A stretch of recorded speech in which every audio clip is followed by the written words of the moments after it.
Bueno, buenas noches a todos. Para la GOCH es un placer nuevamente poder generar un nuevo vínculo Zoom con invitados nacionales para diferentes tópicos de la especialidad. Y bueno, esperemos, gracias al laboratorio RAFO y a los agentes de propaganda médica, Adrián y Jorge, tener la posibilidad de poder seguir semanalmente o cada quincena la posibilidad de poder hacer un encuentro de este tipo. Para nosotros es muy importante en este tiempo de pandemia poder seguir conectados y seguir actualizándonos. Y tenemos la posibilidad de que, gracias al auspicio de RAFO, es una reunión totalmente gratuita. Así que, en honor al tiempo, le voy a pasar la palabra al doctor Araldi para que presente al doctor Tanti.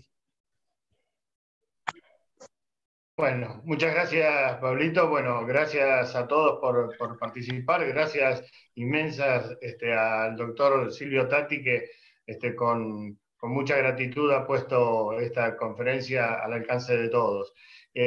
Por otro lado, bueno, también quiero agradecerte a vos, Pablito, porque fuiste el artífice del armado de todo esto, y Adrián, por supuesto, que es la parte tecnológica, que nosotros mucho no manejamos, pero bueno, por lo menos tratamos de llegar a distintos lugares. Así que hoy vamos a hablar sobre nuevas metodologías en el tamizaje del cáncer cervical. Vamos a aprender, en realidad el que nos va a disertar va a ser el doctor Silvio Tatti. El doctor Silvio Tatti es profesor titular de ginecología de la Universidad de Buenos Aires y es presidente de la Federación Internacional de Patología Cervical y Colposcopía. Así que, bueno, un agrado nuevamente tenerlo con nosotros al doctor Tatti y bueno, poder escucharlo sobre todas estas cosas que son de actualidad. Así que, doctor Tatti, la palabra es suya. Muchas gracias. Bueno, ante todo, Jorge, muchas gracias a ustedes por haberme invitado a participar. Vamos a hacer una prueba técnica, espero que me estén escuchando bien todos. ¿Sí? Sí, perfecto. Ok, entonces vamos a ir directamente al tema y vamos a hablar sobre usos clínicos de los test de HPV, y vamos a ver cómo hacemos para pasar esta diapositiva. Claramente no la podemos pasar en este momento. Ahí. No, ahí no se pasó la diapositiva. Espera que tenemos un problemita técnico. Ahí está, ¿ahora lo ven? Ahí está, ¿Sí? ahí está Silvio, perfecto. Perfecto, y ahí vamos. Nosotros tenemos nuevas técnicas de screening, ¿sí? Basadas en biología molecular, o que puede ser captura híbrida tipo 2 o PCR, que detectan la infección por VPH y son muy útiles en el tamizaje, ¿sí? Después tenemos pruebas de inmunistoquímica, como puede ser la P16, que identifica células con expresión activada de un oncogen de la HPV, que es el E7. Y después tenemos otras técnicas que son técnicas de RNA. Ahora, ¿cuáles son las que tenemos disponibles? Hace muchos años que tenemos disponible el test de captura híbrida tipo 2, producido por la firma Qiagen, y que ahora forma parte del sistema de tamizaje en Argentina. Después tenemos el test de COVAS. El test de COVAS está disponible en la Argentina por Laboratorio Roche, y claramente está disponible en algunas provincias, como puede ser Córdoba y Santa Fe, y tenemos algunos test por venir, como puede ser el Cervista, el PCR Real Time de Abbott, o el test de BD de Becton Dickinson. Y hay algunos test que podrían llegar a venir, como Aptima y Pretec. Acá quiero ser muy claro. Si uno concurre a algún congreso de la especialidad, test de HPV aproximadamente en este momento hay 150 marcas. ¿Y esto es bueno o es malo? En mi experiencia es muy bueno por un motivo, simplemente porque los test van a dejar de ser muy caros. Ahora, sin duda, para elegir el mejor test hay que basarse en el control de calidad, y como vivimos en el tiempo de pandemia, ustedes verán que todos los gobiernos se equivocaron en comprar barbijos que no servían para nada, test que tenían muy baja sensibilidad, y esto se traslada directamente a los test de VPH. Por lo tanto, tienen que ser test validados, o sea que la jerga clínica se denomina RCT, Randomized Control Trials, o sea, aprobados por autoridades regulatorias serias, con ensayos clínicos atrás que validen su actuación. Por lo tanto, no vamos a hablar esta noche de 150 test de ninguna manera. Entonces, hay un cambio de paradigma, y esto es un hecho muy, ¿cómo podríamos decir? Al decir de Thomas Kuhn, es un hecho muy difícil de realizar. El HPV de DNA está prácticamente en el, antes decíamos en el 99% de los cánceres de cuello, ahora podemos decir que está prácticamente en el 90% de los cánceres de cuello, pero sí hay una asociación epidemiológica demostrada entre lo molecular e in vitro, y que 16 y 18 son los reconocidos carcinógenos y la causa por el cual Surhausen, reconociendo una pequeña porción de 16, ganó el premio Nobel. Si ustedes ven el riesgo de cáncer cervical por tipo de HPV, fíjense ustedes a su derecha como claramente hay dos tipos, 16 y 18, que serían los más malos de todos. Y fíjense abajo, algo que pensamos que es muy buenos, que son muy buenos, como 6 y 11, podría haber un pequeñísimo número de cánceres cervicales vinculados a 6, muy bajo, y a 11 también muy bajo, pero lo que sí quiero significar es la preponderancia de 45, 31, 52, 33 y 58. ¿Por qué? Esto, como ustedes verán, fue escrito en el 2003. En el 2003 todavía no se había autorizado la primera vacuna para VPH, que se autorizó en el 2006, en la Argentina en el 2008, pero ya los estudios epidemiológicos sabían que 16 y 18 eran causantes del 70%, 72% en la Argentina de los cánceres cervicales, y 6 y 11 del 90% de las verrugas genitales. De ahí surge la verruga, de ahí surge la vacuna cuadrivalente.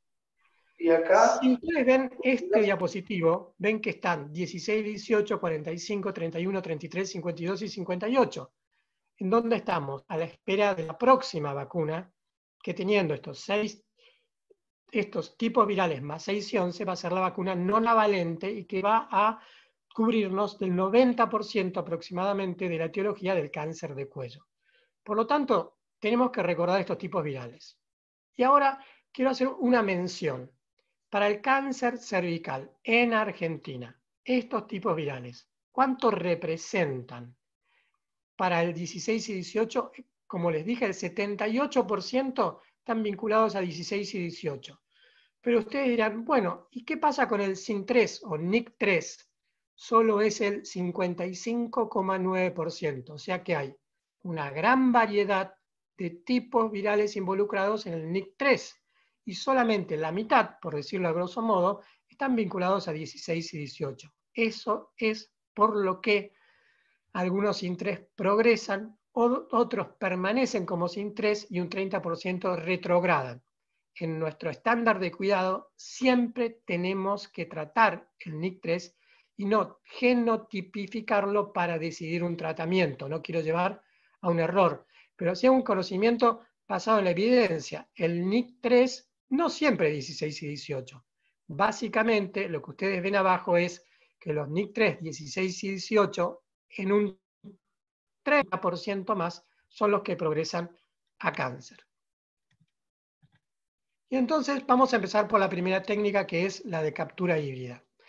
Es una técnica de alta sensibilidad clínica, y que te dé negativo significa que la paciente no tiene HPV. Es una técnica que tiene un nombre que se denomina cutoff, un corte. Y corta y dice que es negativo cuando la carga viral es de menos de 5.000 copias. Pero es una prueba que representa el estado de la zona de transformación de la paciente. ¿Y qué es lo bueno? Es que es muy reproducible, es muy fácil de hacer, tiene casi bajo riesgo de contaminación y nos da un pool de virus y nos dice que es positiva o negativa. No nos da carga viral. Esta es la forma de hacer desnaturalización y separación de cadenas de ADN, hibridación, detección de híbridos formados y revelado y lectura. ¿Qué significa? Que es un índice luminométrico. Según la luz que imita, es que nos va a dar positiva o negativa. Nunca nos va a dar si una paciente tiene lo que ustedes ven en esta otra diapositiva. 16, 18, 31, 33, 35, 39, 45, 51. 56, 58, 59 y 68. Nos va a decir, esta paciente tiene alguno de estos tipos virales. No nos va a decir cuál. Y son todos tipos virales de alto riesgo. Entonces, yo quisiera mostrarle de una forma sencilla cómo se hace la captura híbrida. Es básicamente igual que un Papa Nicolau. Es un cytobrush que, como ustedes ven, se introduce en el endocervix. Luego se introduce en un tubito de 5 centímetros que tiene una solución de transporte y se cierra el tubito. ¿Necesita frío? No necesita frío. ¿Permanece estable la solución? Sí, permanece estable 30 días. Lo podés mandar a donde vos quieras, al laboratorio que vos quieras, y se puede procesar y darte un resultado, claramente. Ahora, ¿cuáles son las aplicaciones de los test de HPV? En el tamizaje primario, y actualizando esta diapositiva, tiene dos digamos así, formas de aplicación. Una es en el tamizaje primario, y en abril del 2014, ya hace 6 años, la FDA aprobó el test de COVAS como tamizaje primario. Significa que reemplaza al Papa Nicolau absolutamente. Vos en Estados Unidos podés hacer un test de COVAS de VPH y obviar realizar el Papa Nicolau. Pero esto llevó una gran duda metódica que después vamos a exponer. ¿Y cuál es la...? Vos me decís, me hablás de COVAS. Yo no tengo COVAS. Tengo captura híbrida porque a mí me proveen el test y el kit para poderlo mandar a un laboratorio que está en no sé dónde. El test de captura híbrida tiene ahora una utilización, tamizaje, identificar a la paciente de riesgo, pero también se usa a los 6 meses de haber efectuado un tratamiento con LIP o conización cervical como lo que se denomina test de cura. ¿Qué significa? Que podés hacer una captura híbrida a los 6 meses de hacer un tratamiento, y si esta te da negativa, esta paciente tiene un muy bajo índice de recidiva.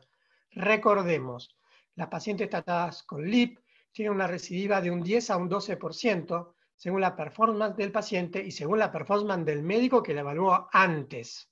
¿Sí? Se lo hizo mal, necesitaba una conización cervical para recidivar, claramente. En cambio, el test de cura te dice, si da negativo, esta paciente tiene muy baja chance de venir. Y por otro lado, si vos se lo decís a la paciente va a venir por lo menos al control de los 6 meses. Como vamos a ver, estas pacientes con el diagnóstico de SIN3 tienen que ser seguidas por un lapso de 20 años actualmente. 20 años, me decís, para ver si devuelve un SIN3. No, te estoy diciendo que son 20 años, porque en 20 años puede desarrollar metacrónicamente un SIN3 primero y después un BIN3 o un BAIN3 o un AIN3. Es decir, que la infección por HPV siempre se mantiene latente, y es una pregunta que siempre nos hacen las pacientes en el consultorio. ¿Me curó? Sí, se curó, no hay una enfermedad demostrable. Se curó viralmente, por el momento no hay una droga que cure de VPH. Entonces, acá ven los usos. ¿Lo usamos siempre? ¿Lo usamos en las pacientes de 20 años? No. En la Argentina, las pacientes de 25 años están 25% infectadas de VPH. Entonces, ¿cuándo lo empezamos a usar? Básicamente en pacientes mayores de 30 años. En pacientes mayores de 30 años, y quiero dar un concepto, en la Argentina, en mayores de 30 años, están infectadas por VPH de alto riesgo solo un 12% en las grandes ciudades y un 18% en Jujuy, basado en los estudios de Arrossi y colaboradores. Por lo tanto, para realizar un test de VPH, que no es barato, nosotros tenemos que buscar la paciente que pueda tener en ese momento NIC3, y la edad promedio es 29 años en descenso en la Argentina, y ver por ese test de tamizaje, que por eso es un tamiz, es el screening, ver si nos da positivo, y es hacerle el triaje, algo que está muy de moda ahora, pero que nadie explica de dónde viene la palabra triaje. La palabra es triage de la Primera Guerra Mundial, donde iban los enfermeros a las trincheras y decían, el triage es blanco, este se está haciendo el muerto, o sea, tiene que empezar a combatir, este está herido, pero ya los suturos sin anestesia y tiene que volver a combatir, y este es rojo, este lamentablemente se muere, y lamentablemente estamos viendo que no hay nada nuevo en el mundo. 100 años después seguimos haciendo el triaje de pacientes con coronavirus. Entonces, fíjense ustedes, la gran diferencia en el citología y en el test de BPH. Yo les haría la pregunta. El test de Papa Nicolau fue descubierto o publicado, vamos a decirlo, en la década del 50. ¿Ustedes andarían en un auto de 75 años? Si son coleccionistas, sí. Pero si no, tratarían de ir en un auto un poco mejor, que los lleve un poco mejor por el camino de lo que están buscando, viajando. Entonces, la sensibilidad de la técnica de Papa Nicolau globalmente es del 50% para el SIN3. Pero en cambio, los test de BPH, al no ser operador dependiente, y como cuando digo operador dependiente es las condiciones de la mujer cuando hace la toma, las condiciones del ginecólogo cuando hace la toma y cómo la fija, y las condiciones del patólogo que la evalúa. 3 variables que nos pueden modificar el resultado de Papa Nicolau. En cambio, para los test de BPH la sensibilidad es muy alta, del 90%. Entonces, la toma de la muestra es operador dependiente y en estos casos la toma de la muestra no es operador dependiente. Y entonces, el traslado de la muestra no tenemos riesgo de desecación y el tratamiento es estandarizado. Esto es una ventaja que tienen los test de BPH. Y entonces, fíjense esta diapositiva. Si nosotros vemos la sensibilidad en la detección, fíjense que para el SIN2 es del 50% y que para el SIN2 con los test de BPH es del 92%. Es decir, que hay una amplia ganancia, y esto está publicado hace 10 años por Jack Cusick. No lo estamos viendo ahora, definitivamente, sino que está publicado hace 10 años. Pero fíjense para SIN3 y cáncer, entre 30 y 64 años. ¿Ustedes les podrían garantizar a una paciente que no va a tener cáncer de cuello? A ninguna. Pero según cómo se lo hagan, sin duda, si ustedes se lo hacen con un Papa Nicolau, la posibilidad de garantía es mucho menor que si se lo hacen con un test de BPH. Y si ustedes ven esto, por ejemplo, vean el estudio de Cage al principio y la diferencia entre 3 años y 5 años para la citología, donde dice HPV, y para el test de HPV. La citología casi duplica su error versus el test de HPV en la percepción de que una paciente lo pueda tener o no. Ahora, ustedes dirán, eureka, hemos descubrido la pólvora. No, los test de HPV tienen baja especificidad. Si nos dan positivos, no significa que nos diga la señora tiene SIN1, SIN2, SIN3 o cáncer, y tiene bajo valor predictivo positivo. No es útil para el tamizaje en mujeres menores de 30 años porque nos van a dar una enorme cantidad de positivas que se van a curar solas por su sistema inmunológico y no es útil en el triaje del bajo grado si lo tengo que tratar o no tratar. Por lo tanto, también me gustaría pasarle esta otra diapositiva. ¿Cobas o captura híbrida? Y entonces lo que yo les quiero decir es que más o menos en la sensibilidad, que es lo que nos interesa, funcionan igual. 90% contra 87%. Pero en cambio hay una gran diferencia entre ambos tests. Yo dije que el test de Caillin o captura híbrida era luminométrico y el test de Cobas tiene una ventaja y es que nos genotipifica. ¿Genotipifica qué significa? Significa que nos dice si la paciente es portadora de HPV 1, si nos dice si es portadora de 16 y 18, 2, que son los de más malos, de más riesgo, y nos dice si es portadora de los otros tipos virales que nos llevan en mucha menor velocidad a cáncer o nunca. Entonces, fíjense ustedes, son tan sensibles. ¿Y esta sensibilidad amplía el periodo de ventana del screening? Por supuesto que sí. El periodo de ventana del screening, entonces, puede estar hecho cada 3 o 5 años según el presupuesto de cada país. Y en este país, ¿qué podríamos hacer? Empezar a los 30, 35, 40, 45, 50, 55, 60, 65 y fin. Si en 8 test yo siempre negativo, esta señora después de los 65 años no se tiene que hacer más nada, absolutamente más nada, y no volver a hacerse un Papa Nicolau, perdón, un test de HPV, sino volverse a hacer una mamografía, una colonoscopía, una ecografía ginecológica. Esto es lo que refleja el test de HPV, y fíjense, el tamizaje primario dice 3 años para 2015, y ustedes ven la reducción del riesgo. Y entonces, ¿qué hacemos cuando un test nos da positivo? Esto es importante. ¿Qué hacemos? Si el test vos podés genotipificar y el test te da positivo para 16 y 18, definitivamente esa señora hay que hacerle una colposcopía. Si te da positivo negativo para los otros, para 16 y 18, y positivo para los otros 12 tipos, ¿vos qué podés hacer? En Estados Unidos, como la colposcopía se paga $220, a no llorar, ¿sí? Le hacen una citología que es mucho más barata que una colposcopía en los Estados Unidos. Pero acá le haríamos, si da positivo a los otros 12 tipos, una colposcopía. Y si el test te da negativo, ¿qué podés hacer? No citarla si no tiene antecedentes para el próximo año y citarla para sus otros factores de riesgo. No se olviden que el ginecólogo es el médico de atención primaria de la mujer. Y entonces, fíjense ustedes, acá es el FDA. ¿Cuándo fue presentado el test de Covas? El 12 de marzo del 2014 y aprobado en el abril del 2014. Lo mismo, ¿cómo fue presentado? Pero acá hay una pequeña abreviatura que yo les dije. En el anterior diapositiva decía mayores de 30 años. ¿Cómo le presentaron el test a la FDA? En mayores de 25 años. Y esto lo tomo ¿por qué? Porque cuando les dije que la edad promedio del SIN3 era 29 años, no les estaba diciendo cuál es el futuro.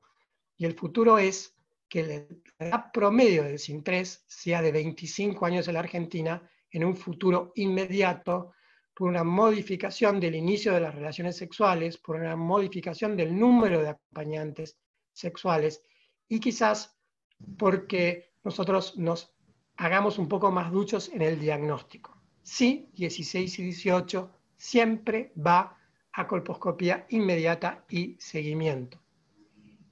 Y podríamos complicar un poco más.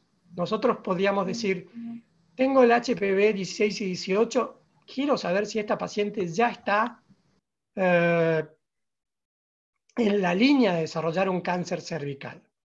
Y para saber eso, ahora tenemos 2 test. Uno es el uso de P16 y Ki67, ¿sí?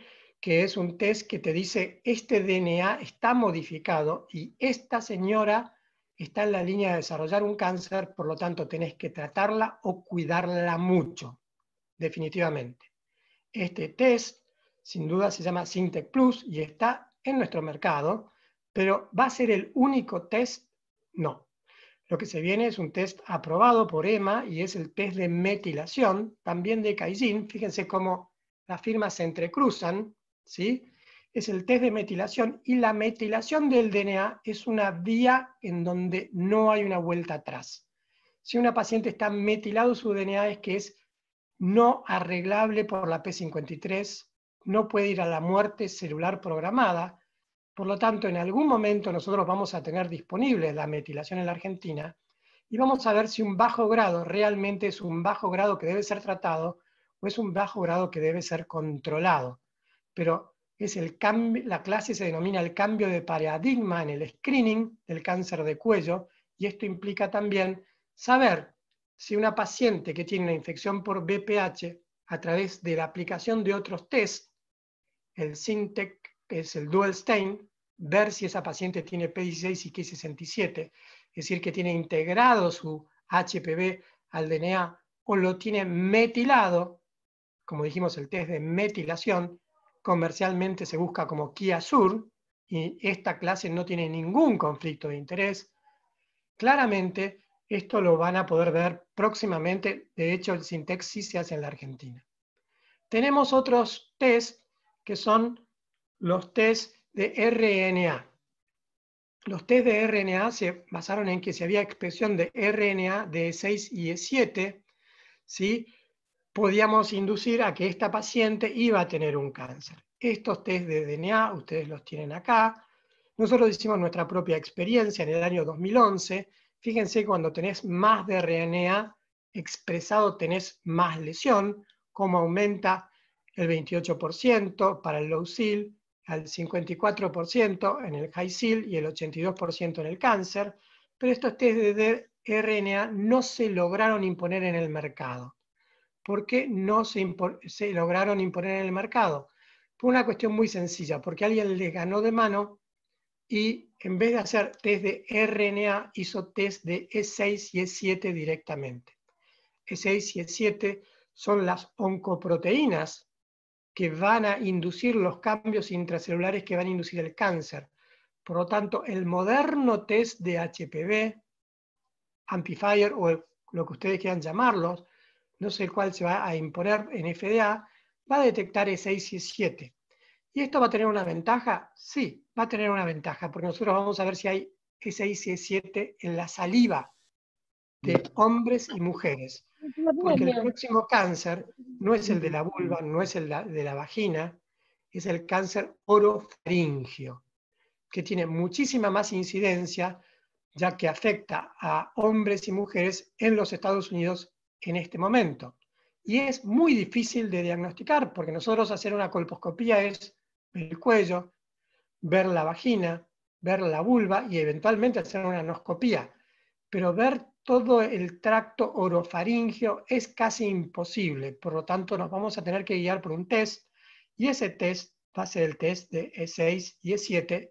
No tiene nada que ver con esta clase, pero sí tiene que ver con la detección temprana del cáncer orofaringio, porque este se cura. Si vamos a la curva de ROC, y esta es una curva de ROC, sensibilidad y especificidad, quiero mostrarles que en el fondo, en este punto, COVAS, captura híbrida, Aptima, BD y Abbott, todos se juntan. Es decir, que todos están alrededor de la misma sensibilidad y especificidad. Es decir, que no hay que casarse con ninguno, simplemente hay que hacer en donde el que tengas la tecnología para hacerlo. Entonces acá tenés, estos son los test, y son altamente sensibles, y podrían disminuir la derivación a la colposcopía en un 20 o 30%, porque le podríamos decir, señor, usted no tiene absolutamente nada. Pero es muy claro que en la Argentina la colposcopía está impuesta. Y el TAC de HPV como tamizaje primario es clínicamente superior y más costo efectivo que el Papa Nicolau. Así, acá voy a hablar de números. Ustedes dicen, bueno, el Papa Nicolau me lo pagan 1.000 pesos, pero no es solo los 1.000 pesos que cuesta el Papa Nicolau, sino también es cuánto sale que la paciente vaya a tomárselo, se lo tiene que repetir anualmente, se lo tienen que leer anualmente y se lo tienen que dar anualmente el resultado. En cambio, este test es muy claro que es automático y que, como vamos a ver después, puede ir hacia la autotoma. Es decir, que la muestra puede ser tomada por la propia paciente. Entonces vos dirás, bueno, entonces la paciente no va a venir a mi consulta y no voy a poder facturar su consulta, de ninguna manera. La paciente puede ir a tu consulta, sacarse el test y después consultarte por el resultado del test, y vos vas a tener que hacer un buen triaje, una buena evaluación. ¿Por qué? Porque las pacientes van a ir probablemente vacunadas, y van a ir vacunadas contra 16 y 18, y lo que tengan son los otros 12 tipos. Y lo que sabemos, lo que hacemos colposcopía, es que los otros 12 tipos nos dan unas imágenes de base, leucoplasia, mosaico, que van y te avisan, este cuello tiene algo.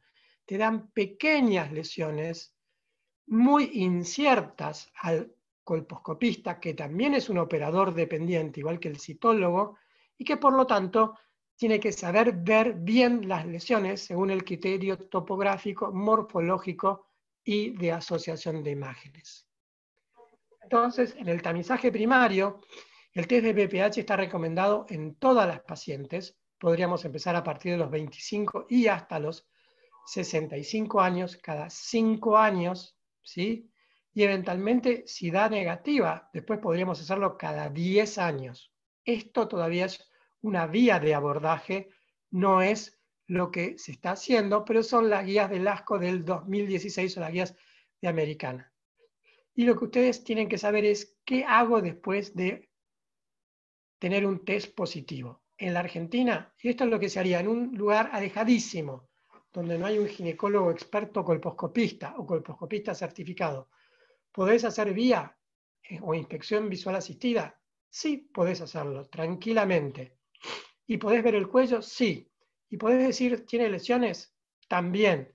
¿Y podés hacer un LIP, que es ver y tratar? También. Pero estás en un lugar que es un páramo. Estás vos con el resultado y tu ojo desnudo viendo el espéculo y decidiendo qué hacer.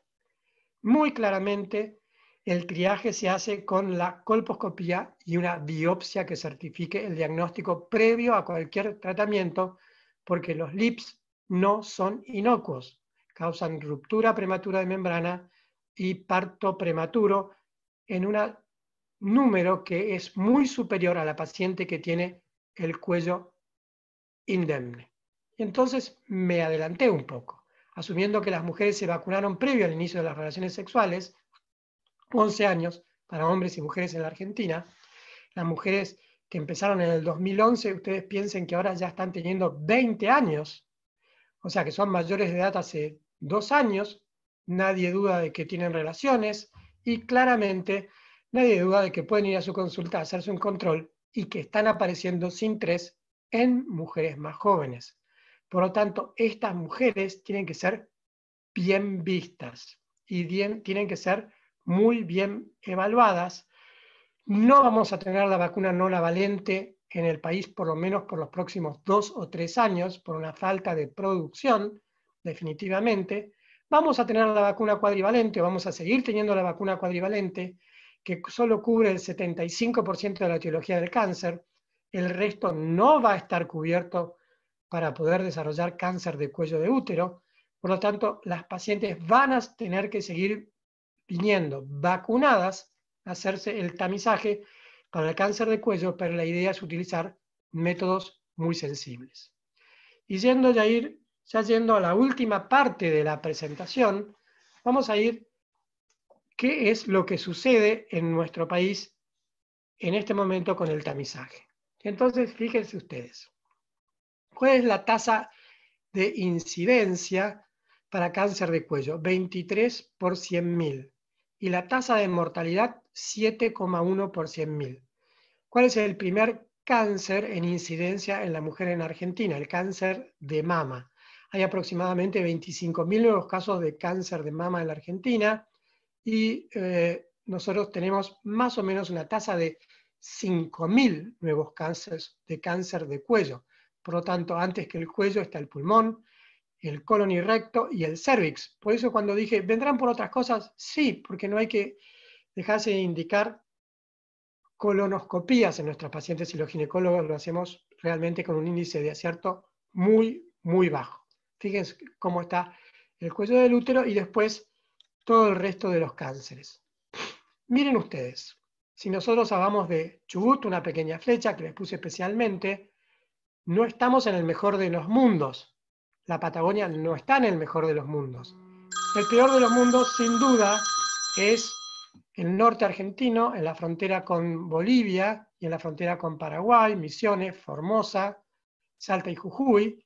Sin duda, tiene un rango intermedio el sur del país, sin duda. Por lo tanto, a pesar de que el número poblacional es bajo, el índice es alto y probablemente esto sea producto de la migración de las áreas urbanas hacia el sur del país. Si ustedes quieren ver acá y se fijan Chubut y cuentan las barritas, van a ver que están en 6º lugar y luego sigue Corrientes y luego sigue Santa Cruz y vean que la media del país es 7,18 cuando vemos la mortalidad por cáncer de cuello que está primeriada por la provincia de Formosa, seguida por la provincia de Misiones y luego Chaco.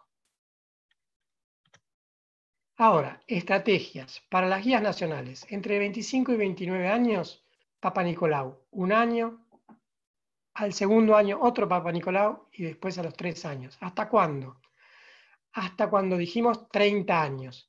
En ese lapso de tiempo, la paciente no es que tiene una pareja estable, la paciente es que su inmunidad funciona. El 80% de todos nosotros vamos en algún momento a estar infectados por VPH y el 80% nos vamos a curar espontáneamente de VPH, sin duda. Pero tenemos que esperar un tiempo para curarnos y el tiempo biológico para curarnos son los 30 años y ahí vamos a quedar, como dijimos hace media hora, un 12% en las grandes capitales infectado y aproximadamente un 18% en Jujuy, Misiones y Chaco infectado, y esta va a ser una población en riesgo, que va a ser la población que finalmente nos va a terminar dando los nuevos 5.000 nuevos casos por año que tenemos de cáncer de cuello de útero. Fíjense ustedes. Si el PAP te da negativo, lo podés repetir a los 5 años, entre 3 y 5 años, dependiendo del presupuesto de cada provincia. Si tenés más de 30 años, ¿hacia dónde vas? Podés tomarle un Papa Nicolau o podés hacer un triaje y el triaje es Papa Nicolau y colposcopía. Lo que se da naturalmente es hacer el Papa Nicolau y colposcopía en estas pacientes positivas. Y entonces, acá ustedes lo tienen. Fíjense ustedes, prueba de VPH negativa, la volvés a ver a los 5 años. Pero tenés una prueba de VPH positiva con una citología negativa, la tenés que ver a los 18 meses. Y si tenés una citología normal de cualquier tipo, siempre colposcopía y biopsia de las imágenes anómalas, viendo si esa citología tiene células anormales de origen cilíndrico, porque también existe el adenocarcinoma de cuello, que en este momento representa el 25% de todos los cánceres, y también existe el adenocarcinoma in situ, que es una lesión completamente diferente del CIN3 pavimentoso al cual habitualmente nos referimos, o sea que es de muy rápida evolución. Entonces vemos la extensión del tamizaje con test de VPH. Se ha extendido la extensión del tamizaje a provincias como Catamarca, Misiones, Neuquén, Tucumán y zonas estratégicas de la provincia de Buenos Aires, Ituzaingó, La Matanza, Florencio Varela, Moreno y Lanús, que son áreas en donde también vemos una alta incidencia de cáncer cervical, y esto está dado por el INC, el Instituto Nacional del Cáncer. Pero vayamos a lo que podría suceder. De hecho, lo que va a suceder es la incorporación del autotoma. Y este es el estudio de Silvina Rossi, ¿sí?, con Rolando Herrero en el INC, publicado en el 2015, y es una estrategia focalizada en mujeres sin cobertura de salud y que no han sido tamizadas en los últimos 5 años. A partir de agentes sanitarios capacitados, en su domicilio se les ofrece un test, ¿sí?, que puede ser la captura híbrida, que está validado para autotoma. Esto es muy importante, está validado para autotoma. Ahora COVAX muy recientemente está validado también para autotoma, inducen a que estas mujeres sin cobertura se tomen dentro de su casa y con la intimidad necesaria un test de HPV captura híbrida y le entreguen el tubito al agente sanitario. Y este agente sanitario lo lleva al centro de procesamiento y después va a buscar a su domicilio a esta paciente que el test le ha dado positivo para que sea evaluada en un centro especializado en el triaje, que habitualmente son los centros urbanos con hospitales centralizados y unidades de colposcopía. Esto es lo que sucedió en Jujuy. Acá ustedes tienen los resultados, pero no es mi intención hablarles de los resultados, que fueron muy buenos, sino algo que viene en esta próxima diapositiva y que está bien descrito, que significa que el test y su adherencia al test es 4 veces más grande que ir a una consulta en cualquier hospital o en cualquier unidad obstétrica ginecológica, aunque sea de atención primaria. Es decir, que tiene una amplia aceptación por parte de las pacientes. Es esto que yo le hablaba hace algunos minutos, donde probablemente en un futuro no muy lejano, las pacientes vengan con el resultado de la autotoma hecha porque la entregaron en un laboratorio y este laboratorio se envió por el WhatsApp, por el email o por cualquier otro medio o a nuestro propio consultorio para que nosotros convalidemos ese resultado y eventualmente digamos cuál es la estrategia. Entonces, incorporación de la autotoma. Es una práctica altamente aceptada por las mujeres, como acabamos de decir. Mejora la cobertura de los programas porque posibilita el acceso al tamizaje a las mujeres con poco o nulo contacto con los servicios de salud en regiones muy alojadas. En la Patagonia esto puede suceder. Y puede ser realizada en cualquier espacio físico y en contextos de baja infraestructura de los servicios de salud. Es decir, puede haber venido por una consulta clínica y preguntarle si se hizo un Papa Nicolau y decirle, señora, acá tiene un tubito, por favor, concurra a este box y se toma esta muestra y nos la deja.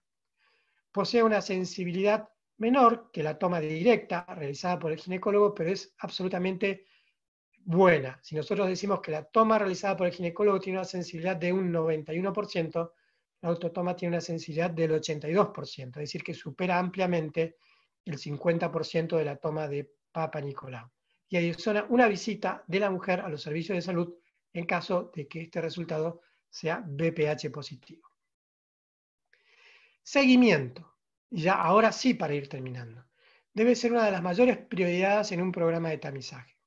El adecuado seguimiento y tratamiento tiene un mayor impacto en la reducción de la mortalidad que una alta cobertura en el tamizaje. ¿Qué significa? Que todas las pacientes positivas deben ser vistas. De nada sirve hacer una campaña en donde nosotros, digamos, en una provincia determinada hemos tenido la cobertura del 80% en el tamizaje del cáncer cervical en las pacientes entre 30 y 65 años. Lo que nos interesa es ver y tratar ese 12 a 15% que nos van a ser positivas. Seguimiento implica no solo llegar con la muestra, un agente sanitario puede llegar con la muestra, sino llegar a las pacientes positivas con un triaje y un tratamiento efectuado. Y entonces, acá ustedes ven cómo va avanzando. Ahora es mucho mayor que en el 2016 los test de BPH, ¿sí? Y concluyendo, ¿la vacuna impactará en el rendimiento y utilización de los test de tamizaje? Sí, porque estos cada vez van a ser más necesarios. ¿Los test de BPH reemplazarán a la citología como opción primaria de tamizaje? Sí, definitivamente van a reemplazar al Papa Nicolau como test primario de tamizaje por todas las cosas que yo les acabo de decir, por su automatización, por no ser operador dependientes y por tener una sensibilidad casi 35% superior al test de Papa Nicolau en el tamizaje. ¿Y iremos así hacia la eliminación del cáncer de cuello? Esto es como una tenaza. El tamizaje va de la mano de la vacunación. Y en las estadísticas argentinas, si hacemos un pequeño esfuerzo, parece ilógico hablar de esto en épocas de pandemia, pero sí estaba planteado para este año, empezar con estrategias de eliminación del cáncer de cuello, que significa reducirlo a una incidencia no de 23 por 100.000, sino a una incidencia de 5 por 100.000, no la eliminación absoluta no va a ser posible, sí va a ser posible mediante los test de tamizaje basados en BPH y la vacunación con una cobertura de un 70%. Es la estrategia del 90% de vacunación, 70% de tamizaje. La autotoma va a ser una buena opción para esta cobertura del tamizaje y, por supuesto, mi recomendación es no compren test en cualquier lugar del mundo muy baratos, sino compren test que estén validados clínicamente. Muchas gracias por haberme escuchado y Jorge, creo que estamos en los 45 minutos de presentación y estamos abiertos a las preguntas. Muchas gracias. Sí, excelente, Silvio. La verdad que muy claro, clarísima tu explicación que nos ha llegado a todos. Y bueno, ahí Pablo Pecci tiene algunas preguntas y después yo te voy a hacer algunas otras preguntas que también me han llegado. Pablito, Muy para bien. vos. Doctor Tati, uno de los colegas que participó de la reunión pregunta a partir de qué edad habría que hacer el PAP, ya que hay algunas obras sociales que autorizan el mismo a partir de los 18 años. Sí, sin duda. No podés limitar el Papa Nicolau a los 25 años. Esto es en un programa de tamizaje nacional, que es totalmente diferente que la práctica privada, que podría ser la práctica por obra social o por medicina prepaga, ¿sí? Si una paciente va a tu consulta, tiene 18 años y quiere hacerse el primer Papa Nicolau en la vida, que lo escuchó toda su vida, vos no se lo haces, ¿qué va a hacer? Va a ir al consultorio de enfrente o al lado y se lo van a hacer.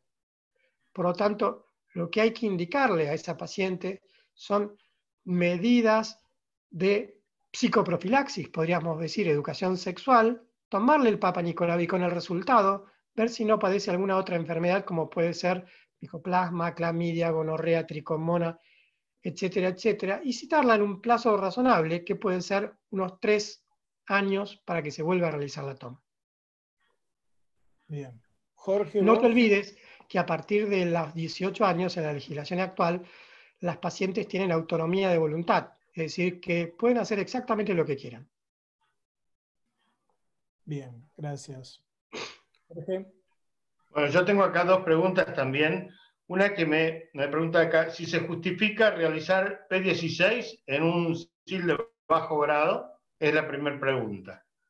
Y la segunda pregunta, si en el adenocarcinoma traduce P16 positivo o es solamente para epitelio pavimentoso. No, el adenocarcinoma también es BPH dependiente, por lo tanto, el adenocarcinoma también puede dar P16 positivo, definitivamente. Ahora, si vos querés valorar un SIL de bajo grado con P16, me parece para mí es un gasto ineficaz. ¿Por qué? Si nosotros nos ponemos muy académicos y decimos, si tratamos el SIN2, que ya entraría dentro de la clasificación como un SIL de alto grado, podríamos hacerle al SIN2 una P16. Y si es solamente menor de 25 años, el SIN2 P16 positiva, tratarla, porque esa paciente está SIN2 camino al cáncer. Vuelvo a reiterar, menor de 25 años, P16 positiva, tratarla con un LIP. SIN2 P16 negativa, esa paciente todavía tiene chance de curarse. El problema está en que ese SIN2 P16 negativo, lo que tenemos que garantizar es que pueda ser seguida. Y en este país esto es muy difícil en algunos sectores. Por lo tanto, son pacientes de elite a las cuales le podemos decir que con una P16 negativa y un SIN2 las tenemos que seguir y no tratar a ver si se curan. En general, el 80% terminan siendo todo tratadas. Y para el bajo grado, tenemos una conducta nosotros. La seguimos por 2 años con técnicas habituales, Papa Nicolau y colposcopía. Si persiste, las tratamos. ¿Y a qué bajo grado tratamos? A todos los bajos grados que sean de alto riesgo. ¿Cuáles son? Básicamente HIV positivas, las que tienen corticoides, las que son trasplantadas, los que ingieren inmunosupresores o que las que han sido tratadas con quimioterapia. Esos bajos grados los tratamos a todos y tratamos de mantener la anatomía del cuello del útero. Por lo tanto, hay un reverdecer de la criocirugía y por qué no utilizar el electrodo esférico del aparato de LIP y hacer un procedimiento de electrofulguración, porque lo que tenemos que electrofulgurar es la zona de transformación. Tengo otra pregunta de otra colega. En el ambiente público tenemos solo la citología por PAP. ¿Los controles los hacemos anualmente o cree que deberían ser cada 3 años? Porque cuando se largó el plan nacional con controles cada 3 años, en pacientes de 25 años eran con test de HPV, pero la adaptación a este programa fue solo correr el control a 3 años generando confusión. Muy bien. No voy a entrar en una pelea si Suecia lo hizo bien o mal con el coronavirus, pero sí voy a decir que el logro de Suecia con la eliminación del cáncer de cuello fue por la repetición anual del Papa Nicolau. Es decir, que las sumatorias de Papa Nicolau, en algún momento el Papa Nicolau te va a dar que la paciente tiene un SIN3.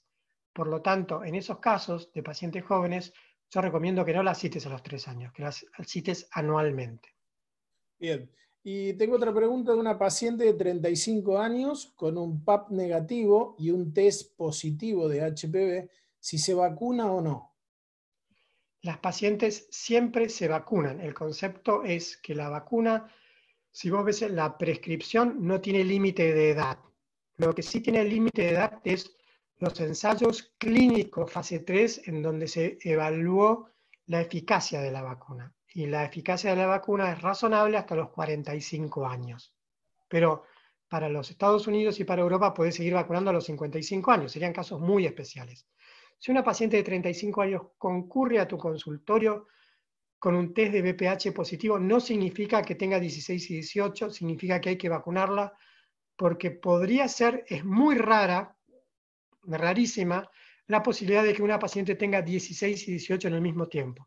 En realidad que si tiene 16 la estás protegiendo contra el 18, y si tiene 18 la estás protegiendo contra el 16. Y contra 6 y 11 verrugas genitales, que no es la historia de esta clase, pero verrugas genitales, el 5% de argentinos y argentinas lo van a padecer en algún momento de su vida. Una más. ¿Cuál sería el manejo recomendado para el margen endocervical positivo post-LIP? Va a depender del SIN encontrado y si se hace test de HPV a los 10 meses o re-LIP. No, primero voy a contestar por el final. El Bien. margen endocervical comprometido nunca es una indicación de re-LIP. Quiero dar un dato. Todo canal que sea escisionado, es decir, sacado, con una profundidad de hasta 15 milímetros, esta paciente casi seguro va a ir a una cesárea electiva y a un riesgo aumentadísimo de parto pretérmino y cerclaje. Es decir, que la paciente en la medición del canal en el embarazo tiene que tener más de 15 milímetros, ese canal. Si no, ya tiene un riesgo muy aumentado de parto pretérmino. Por lo tanto, no hay que meterse con el canal, hay que tratar de conservarlo. Pero, por otro lado, tenemos la otra cara.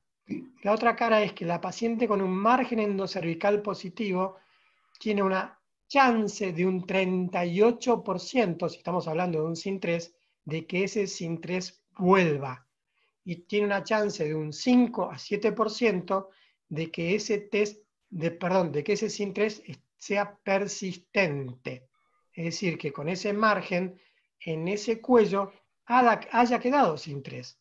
Por lo tanto, yo esperaría unos 3 o 4 meses y volvería a tomar un Cytobrash y vería, el degrado endocervical no lo hacemos, volvería a tomar un Cytobrash y vería si ese canal queda positivo. Si quedó positivo para SIN3 y esa citología del canal me da positiva para el SIN3, ahí sí avalaría la realización de un nuevo LIP con el asa de 1 por 1, sacando solamente canal y no miocervix. Silvio, acá tenemos una pregunta también desde Tucumán. Dice, ¿qué puede haber fallado en paciente test HPV positivo, negativo, perdón, y que al año le detectaron un cáncer? Mirá, lo que puede haber fallado es que el test fue mal hecho y no tuvo la técnica. Y si no, ¿sabés qué es lo que está pasando, Jorge? Con todo respeto. Estamos viendo cada vez no falló el test. Es un cáncer no HPV dependiente. Si vos escuchás a Javier Bosch en la década del 90 o a Harald Surhausen, te decía que el 99,9% de los cánceres de cuello de útero estaban vinculados al VPH. En la última exposición de Bosch ya dijo que solo el 85% de los cánceres están vinculados a VPH. Por lo tanto, si esa señora tuvo la mala suerte de tener un test de VPH negativo y eso es una señora que tiene un cambio en su zona de transformación producto de modificaciones epigenéticas, producto de su microbioma vaginal o otros factores etiológicos que aún desconocemos, son ese margen de un 15% de cánceres que no son a causa del HPV, son a causa de mutaciones propias de la zona de transformación. ¿Sí? Es decir, que la explicación es, este es un cáncer que no es BPH dependiente, es BPH independiente.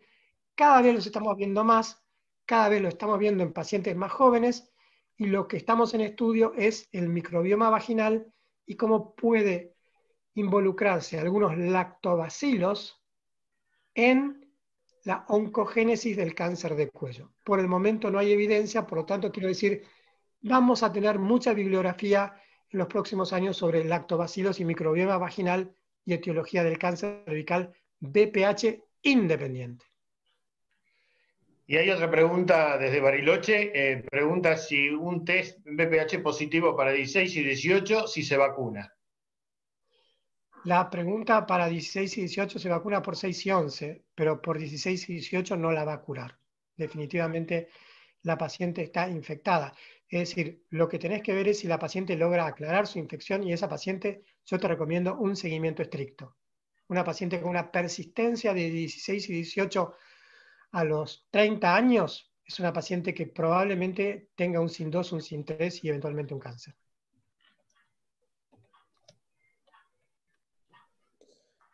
Una pregunta, ¿las infecciones vaginales alterarían el tamizaje?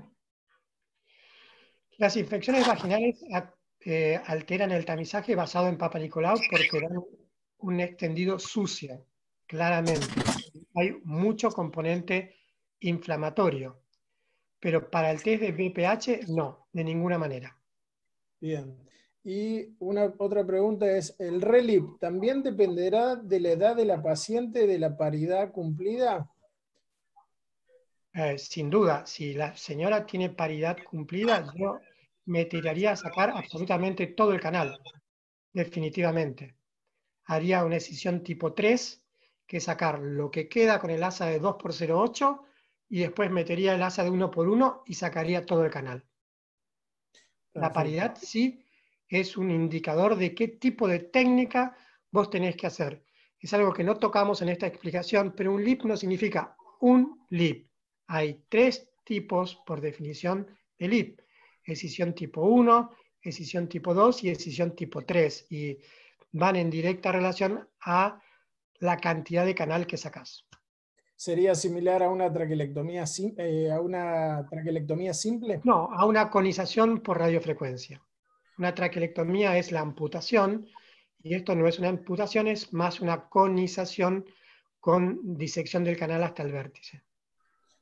Otra pregunta más. ¿Los HPV independientes son adenocarcinomas? No, los HPV independientes no son adenocarcinomas. El adenocarcinoma lo único que varía es su etiología, en donde prevalece el HPV 18 sobre el 16, ¿sí? De alguna medida, pero no son adenocarcinomas. Sí podés ver adenocarcinomas, y el drama del adenocarcinoma es que es una evolución mucho más rápida que la estirpe pavimentosa. Y se ven en pacientes jóvenes también. Otra pregunta de Bariloche. Después de una conización con márgenes libres, ¿se realizaría el primer PAP y cuándo se vacuna? La vacunación, a ver, lo que sí sabemos por los trabajos de Elmar Joura es que la vacunación inmediata al LIP en 3 dosis disminuye el índice de recidiva de un 12% a un 2%. Por lo tanto, bajas de un 12 a un 2%. Entonces, en estas pacientes que pueden acceder a la vacunación porque todavía no han sido vacunadas, podrías indicarle la vacunación y se la das cuando le das el resultado del LIP, se la das a los 2 meses y a los 6 meses la citas para hacer un control de Papa Nicolau y darle la tercera dosis de la vacuna. De hecho, así lo hacemos prácticamente. Otra pregunta más. Un SIL de bajo grado que persiste en una paciente de 40 años sin factores de riesgo por más de 2 o 3 años, ¿se controla o se evalúa tratamiento? Siempre se trata. Siempre dijimos que por más de 2 años se trata. Y si tiene un SIL de bajo grado, ojo que En los estudios que nosotros hicimos de colposcopía, los SIL de bajo grados en pacientes persistentes de 40 años, en un 20% de los casos de LIP que le hicimos como tratamiento, había un SIN3 enmascarado. O sea que esas pacientes son de verdadero riesgo. Bien. Y otra pregunta más. ¿Paciente tratada por SIN3 se vacuna? Paciente tratada por SIN3 se vacuna. Bueno, Acuérdense que les mostré una diapositiva donde decía que solo el 55% de los SIN3 en la Argentina son 16 y 18. El resto, 45% restante de los SIN3 no son 16 y 18. O sea que la paciente se beneficia con una vacunación en la mitad de los casos. Bueno, creo que no hay más preguntas. No sé vos, Jorge. No, yo todas esas preguntas ya las pasé. La verdad que una excelente charla, nos ha aclarado muchísimo. Así que, bueno, me quedaría agradecerte infinitamente, Silvio, como siempre, con tu generosidad. Y bueno, te esperamos por acá, por la Patagonia, para iniciar el tamizaje del autotoma, si te parece. Cuando podamos volar, allí estaremos. No hay ningún Sí. problema. Perfecto. ¿Sí? Les deseo a todos que se cuiden, que cuiden a sus familias, que todo pasa y que esto es un momento. Perfecto. Bueno, muchísimas gracias, muchas gracias a todos. La verdad que excelente conferencia y bueno, muchas gracias también a los laboratorios que nos han brindado esta posibilidad. Bueno, Adrián que nos ha hecho la asistencia técnica para que podamos salir hasta incluso por el canal de YouTube. Muchas gracias a todos.